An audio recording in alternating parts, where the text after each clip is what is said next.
Hoje vamos analisar um caso do final do século XIX. Então sente-se e relaxe enquanto vamos para os Estados Unidos. Na manhã de sexta-feira, 13 de maio de 1881, um homem estava recolhendo folhas não muito longe de Bulls Ferry, perto do rio Hudson. Ele fazia isso porque vendia as folhas para floriculturas em Nova York e arredores. Enquanto caminhava casualmente de árvore em árvore, sentiu algo debaixo dos pés. Ele olhou para baixo e viu uma jovem deitada na grama. Parecia que alguém havia tentado cobri-la com grama e folhas, e o homem rapidamente percebeu que a jovem estava morta.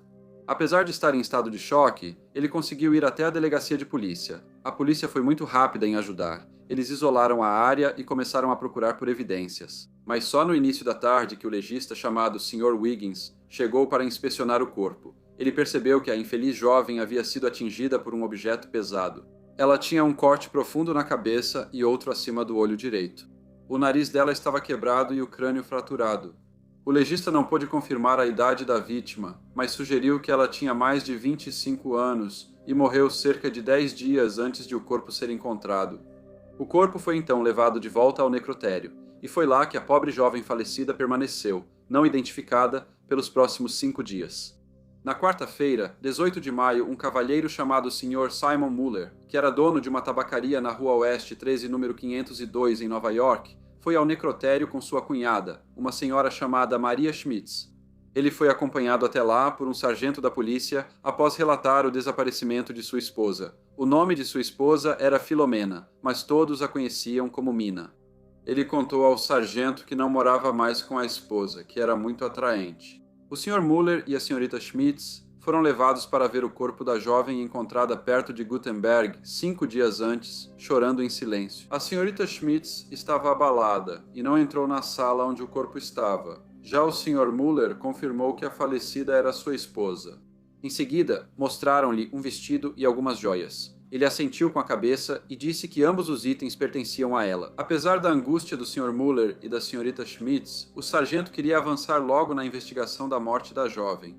Ele já sabia que o Sr. e a Sra. Muller estavam separados há um tempo, e logo percebeu que a Sra. Muller havia conhecido recentemente outro cavalheiro. A Srta. Schmitz informou ao sargento que sua irmã havia descrito esse cavalheiro como um homem decente que viera da Alsácia para a América, que, após a Guerra Franco-Prussiana, havia sido anexada pela Alemanha e, em 1871, tornou-se parte do Império Alemão Unificado. A Srta. Schmitz acrescentou que sua irmã estava bastante animada, pois um cavalheiro havia dito que se casaria com ela, e então eles viajariam para a Europa a bordo do navio a vapor L'Amérique, que deveria partir de Nova York em 4 de maio. O Sr. Simon Muller, que estava calado, disse que foi ao cais da Transatlantic Steam Company na manhã da partida e viu os passageiros embarcarem. No entanto, ele não viu a esposa, de quem estava separado. Ambos disseram aos oficiais que não viam a Srta. Mina Muller desde o início de maio e pensaram que ela poderia ter deixado Nova York e viajado para a Europa, mas nas últimas 3 semanas ficaram bastante preocupados. Sem que o Sr. Muller e a Srta. Schmitz soubessem, a polícia já identificara a falecida como Sra. Mina Muller, mas precisava da confirmação formal deles. A investigação começou no dia 13 de maio, o dia em que a Sra. Mina Muller foi encontrada, e à medida que a notícia da descoberta do corpo se espalhou pela região de Gutenberg, uma senhora chamada Sra. Frink, esposa de um dono de taverna, contou aos policiais que se lembrava de um casal que entrou na taverna na terça-feira, 3 de maio de 1881. Ela se lembrou que a senhora bebeu cerveja, enquanto o cavalheiro pediu água com gás, e parecia que, durante todo o tempo em que estiveram lá, a senhora não parou de falar. A Sra. Frink percebeu que a senhora tinha rolos de notas no porta-notas e mencionou que morava na região de Morrisania, em Nova York. Curiosamente, a senhora pediu um saca-rolhas para abrir uma garrafa de vinho do Reno que comprou antes em Union Hill. A Sra. Frink descreveu a senhora em grande detalhe, e sua descrição era tão semelhante à da jovem encontrada perto de Gutenberg que o promotor McGill instruiu 2 detetives chamados Swinton e Fanning a investigar mais a fundo o casal desconhecido. Os detetives tentaram descobrir onde a garrafa de vinho do Reno foi comprada. Interrogaram vários donos de tavernas e chegaram a uma pousada na Weavestown Road. Era administrada pelo Sr. Edward Stable, que lembrou que uma senhora entrou em seu estabelecimento em 3 de maio pedindo uma garrafa de vinho do Reno. Como ele não tinha uma garrafa, enviou sua neta chamada Lizzie Haas a uma loja próxima para buscar uma. Durante o tempo que a neta do Sr. Eduardo Stable levou para fazer o favor, ele conversou com a senhora e se lembrou de que ela disse que estava comemorando, pois havia acabado de se casar pela segunda vez. Dona Stable disse que a senhora falava muito. Contou que já foi casada com um dono de tabacaria e que logo viajaria para a França de navio a vapor. Antes de sair com o vinho, Dona Stable viu um cavalheiro esperando fora. Ele não falou com ele nem conseguiu se lembrar dele. A descrição que ele fez da senhora coincidia com a dada pela senhora Frink e com a da jovem encontrada perto de Gutenberg. Depois, os detetives foram à igreja procurar o pastor que celebrou o casamento do casal. O reverendo Mabon confirmou à polícia que celebrou um casamento naquele dia, o Sr. Louis Kettler e a senhorita Mina Schmitz. Ele lembrou que estavam sozinhos, já que a moça contou que o irmão era contra o marido. Isso foi registrado no livro. Na terça-feira, 3 de maio de 1881, Louis Kettler, solteiro, 33 anos pedreiro por profissão e residência na 1511, segunda Avenida Nova York, casou-se com Mina Schmitz. Solteira, 34 anos residência, single, age 34, 1247, terceira Avenida Nova York. Both of the contracting parties were born in Catton, Alemanha. O reverendo Mabon não soube descrever a senhora ou o cavalheiro, mas disse que ela lhe ofereceu uma garrafa de vinho do Reno, que ele recusou. No entanto, o criado do reverendo lembrou que o cavalheiro parecia nervoso e, antes da cerimônia, estava andando de cabeça baixa no jardim. Ela acrescentou que o cavalheiro tinha o rosto cheio, um bigode escuro e usava um chapéu coco de copa reta. Os detetives foram ao endereço na Avenida Terceira, 1247, que era o endereço que constava no registro da igreja. No entanto, ninguém ali conhecia uma senhora chamada Mina Schmitz, embora conhecessem uma senhora Mina Muller. Um entregador lembrou que havia transportado 4 grandes baús para a senhora Muller do endereço na Terceira Avenida até o hotel Theodore Scherer, na rua Christopher, 178. Detetives foram ao hotel, mas não havia registro da senhorita Schmitz. Confirmaram que um senhor e uma senhora Kettler fizeram check-in em 2 de maio. O dono do hotel era o Sr. Scherer. Ele descreveu a senhora Kettler e novamente a descrição batia com a da mulher morta em Gutenberg. Ele disse que ela falava muito e parecia ter muito dinheiro com ela. O Sr. Scherer acrescentou que o Sr. Kettler era muito quieto, mas lhe contou que no dia 4 de maio eles iriam embarcar para a França no navio a vapor L'Amérique. Ele também lembrou que na segunda-feira, 3 de maio, o senhor e a senhora Kettler saíram em direção à balsa da Christopher Street. A senhora Kettler não voltou naquela noite. O Sr. Kettler retornou sozinho. O Sr. Scherer relatou que, ao perguntar pelo paradeiro da senhora Kettler, o Sr. Kettler disse que ela optou por passar a noite na casa da irmã e que se encontrariam no navio a vapor no dia seguinte. Na manhã seguinte, quarta-feira, 4 de maio, o Sr. Kettler fez o check-out do hotel.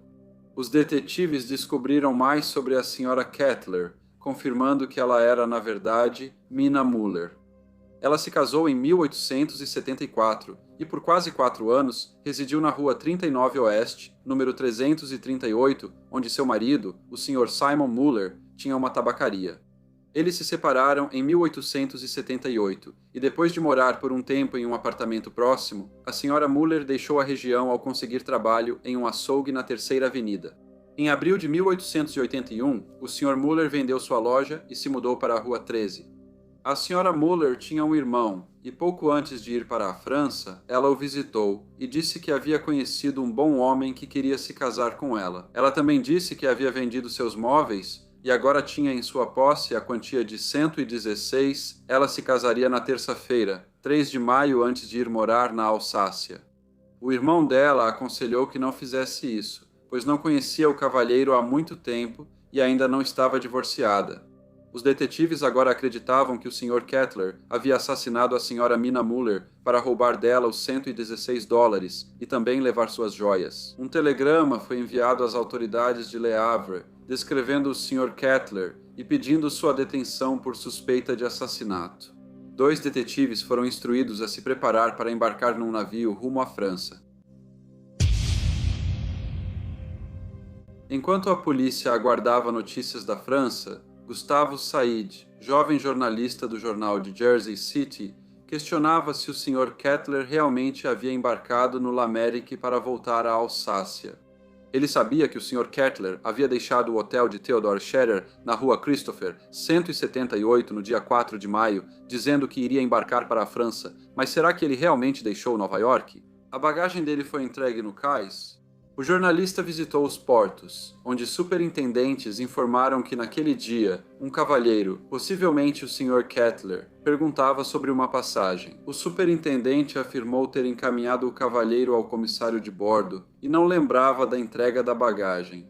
Gustavus localizou o transportador, Sr. Strang, que confirmou ter recolhido a bagagem do Keller no hotel. Surpreendentemente, ele afirmou não ter entregue os baús no cais francês, pois fora orientado a levá-los para uma casa na Charles Street. Ele acrescentou que, 10 dias depois, foi solicitado a transportar 3 dos 4 baús para uma casa na rua 36. Tudo isso parecia muito estranho. Então Gustavus, junto com o entregador Sr. Strang, foi até a casa na Charles Street. A proprietária, a Sra. Clifford, contou que um cavalheiro alugou um quarto por 10 dias e recebeu 4 baús no local. Ele não lhe causou nenhuma preocupação e pagou todo o aluguel em dia, embora saísse quase todas as noites, e durante o dia ela observou que ele demonstrava grande interesse em ler os jornais. Certo dia, ele avisou a Sra. Clifford que se mudaria para a Califórnia e partiu. No entanto, ele deixou um baú para trás que estava cheio de louças. Gustavo Said não desistiu e decidiu seguir para a rua 36. Com o Sr. Strang, ele colocou o baú na carroça e seguiram caminho. Ao chegar à casa, ninguém conhecia um Sr. Louis Kettler. Porém, ao ser descrito pelo Sr. Said, os vizinhos sugeriram que poderia ser o Sr. Martin Kinkowski, que vivia ali com a esposa e 2 filhos. O Sr. Strang levou o baú para o andar de cima e foi recebido por uma jovem que disse se chamar Sra. Kinkowski e que o baú pertencia ao seu marido. Ela disse que ele saiu, mas voltaria depois. Do outro lado da rua, 2 homens aguardavam pacientemente até serem presos por um policial. A polícia também procurava o Sr. Kinkowski e achava que um deles poderia ser ele. Após serem escoltados à delegacia, a polícia percebeu que não era o caso e os liberou. O Sr. Strang seguiu seu caminho, enquanto Gustavo Said voltou a vigiar a casa. Mais tarde naquela noite, o Sr. Martin Kinkowski, que a polícia suspeitava ser também Louis Kettler, foi visto caminhando em direção à casa, onde alugava quartos, na rua 36. Ele foi preso e levado para a delegacia. O Sr. Scherer, proprietário do hotel de Theodore Scherer, e o entregador Sr. Strang foram então chamados para identificá-lo. Ambos confirmaram que o homem sob custódia era realmente quem conheciam como Sr. Kettler. O Sr. Kinkowski negou envolvimento no assassinato. Ele disse que realmente conhecia a Sra. Muller e que saiu com ela no dia 3 de maio, mas depois que ela foi abordada por 2 cavalheiros, um deles a cumprimentou dizendo: "Olá, Amina, o que você está fazendo por aqui?" Ele concluiu que não queria se relacionar com ela e disse que se ela fosse esse tipo de mulher, não teria nada a ver com ela. O Sr. Kinkowski disse que foi embora enquanto ela conversava com os 2 cavalheiros e que não a viu nem teve notícias dela desde então. Mais tarde, a Sra. Kinkowski foi à delegacia com o filho e perguntou onde estava o marido e por que a polícia tirou os baús do quarto. Perguntaram se o marido dela esteve ausente e ela disse que ele ficou fora por cerca de 10 dias no início de maio. A polícia informou a ela que durante esses dias ele se casou com outra mulher e a matou. Ela disse ao policial que não acreditava nele, pois era casada há mais de 10 anos e veio para os Estados Unidos da nossa Alsácia no inverno de 1880. Ela estava muito emocionada e seus lábios tremiam. Antes que a Sra. Kinkowski pudesse dizer outra palavra, ela caiu em prantos.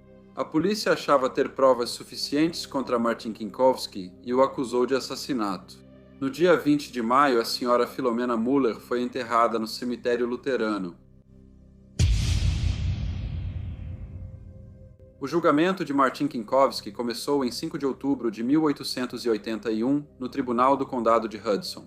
A promotoria conseguiu apresentar muitas testemunhas que viram o réu com a Sra. Muller nos dias 2 e 3 de maio.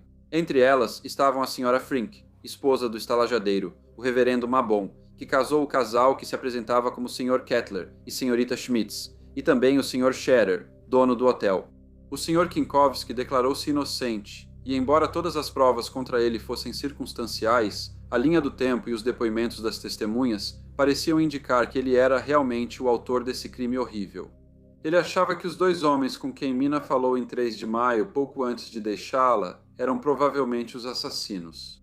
Mas nenhuma testemunha a viu com alguém além do Sr. Kinkowski naquele dia.